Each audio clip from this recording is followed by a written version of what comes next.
মঙ্গল পাণ্ডে ঘাট ঘোরার পরে কিন্তু আমরা সোজা চলে এসেছিলাম ব্যারাকপুর দাদা বৌদিতে।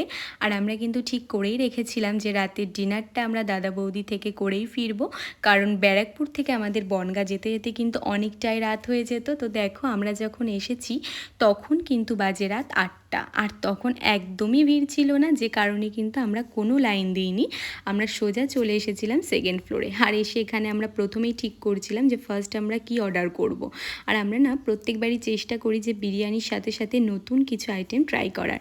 তো এবার কিন্তু গিয়ে আমরা ফার্স্ট অর্ডার করেছিলাম গোল্ডেন ফ্রাইড প্রন। তো দেখতেই পাচ্ছ এটা কিন্তু খেতে দারুণ ছিল, দারুণ, আমাদের প্রত্যেকের ভীষণ পছন্দ হয়েছিল।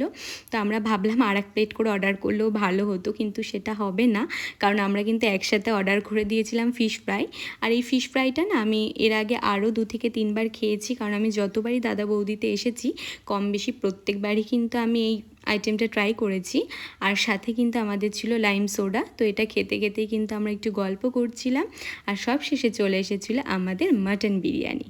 আর দাদা বৌদিতে আসবো আর মাটন বিরিয়ানি খাবো না, সেটা তো হতেই পারে না।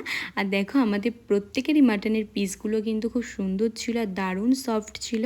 তা আমরা কিন্তু একটা স্পেশাল মাটন বিরিয়ানি অর্ডার করেছিলাম, আর আমাদের দুজনার কিন্তু খুব ভালোভাবে হয়ে গেছে।